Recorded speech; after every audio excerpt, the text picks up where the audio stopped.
Hi, I'm Sophie.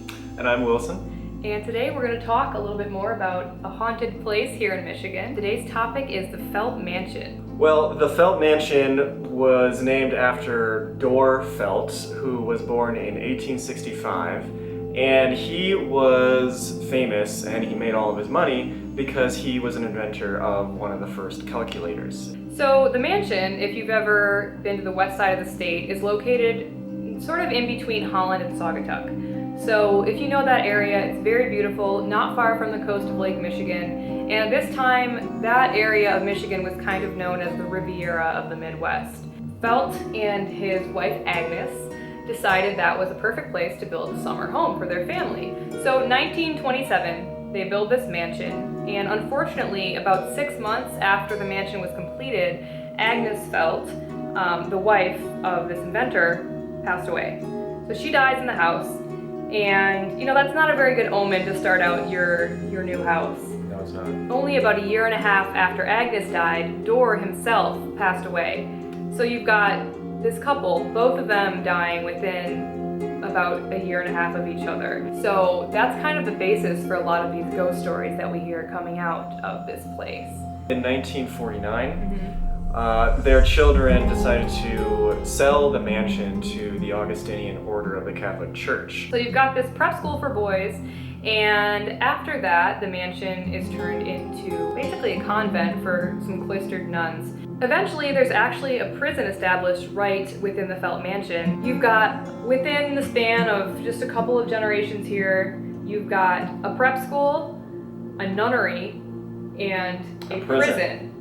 So 3 very unique uses for this mansion, all of which add to its history and ultimately add to its appeal for paranormal investigators and people who are interested in these sorts of haunted locations. So in 1991, the state of Michigan relinquished its ownership of the Felt Mansion, and it became abandoned for really several years, about 4 years. It was abandoned. Who knows what happened when it was empty? There's really no telling kind of what was lurking around there, and any sort of spirits that might have lived within the mansion, I'm sure, had a blast during those 4 years of abandonment. But ultimately the mansion was restored. It was purchased by a local couple who ultimately worked really hard to restore this mansion, bring it back to its original grandeur. I'm sure many watching this have been to the mansion. It's a really popular venue for weddings, for parties, for special events. For those of you who have lived in or around the Holland, Saugatuck area, you've likely heard that the Felt Mansion is a supposedly haunted location.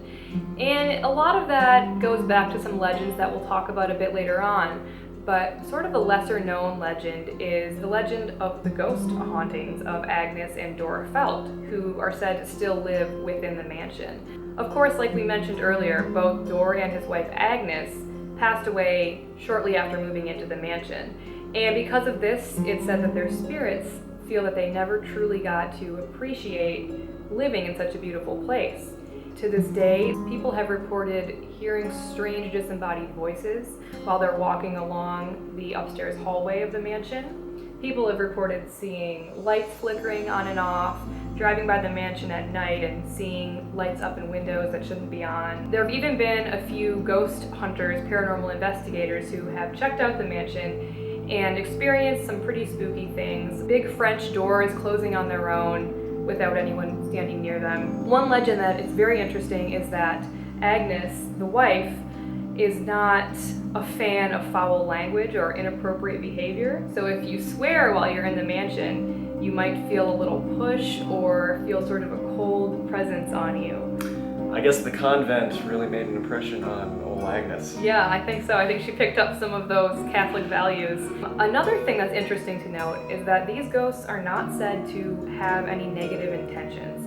Agnes and Dorr are said to believe that it's okay to share their beautiful home with the living, even while they, as members of the spirit realm, are still inhabiting it. So probably the most famous and most mysterious legend surrounding the Felt Mansion is the legend of the so-called Melon Heads. These so-called Melon Heads are really supposed to be these spooky kind of creatures, humanoid creatures that live in the woods surrounding the Felt Mansion. The legend of the Melon Heads came around West Michigan as well as Ohio way back when.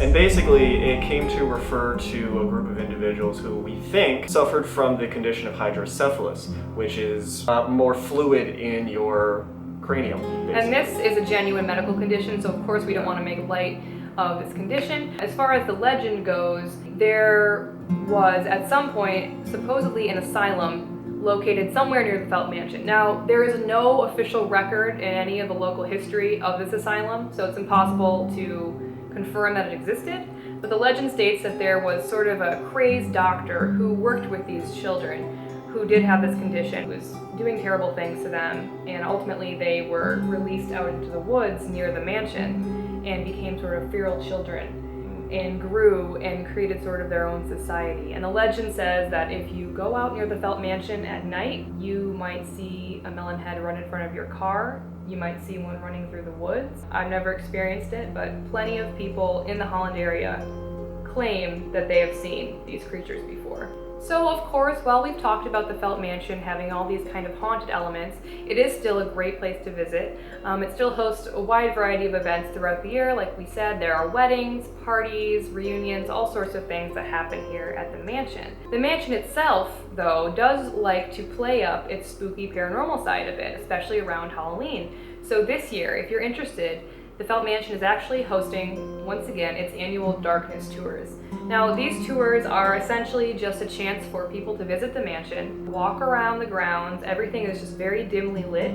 You can check out the carriage house, you can check out the mansion itself and the surrounding grounds. It's a very good way to connect with some of those spiritual elements that we talked about. So if you believe in the paranormal, if you enjoy this kind of thing, definitely check out the Darkness Tours. With so much history in a place like the Felt Mansion, there's always going to be a spooky story. It's really fun to talk about these ghost stories and talk about these legends and kind of wonder what could be. Whether or not you interact with the ghost of Dorr Felt or not, you're definitely going to have a great time visiting the Felt Mansion.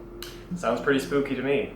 And make sure you don't curse when you're there. Yeah, you don't want to get attacked by the ghost of Agnes. Good old Agnes. So thanks for joining us today. That's all we have to say about the Felt Mansion. Please let us know in the comments if you've had any spooky experiences with a ghost at the Felt Mansion.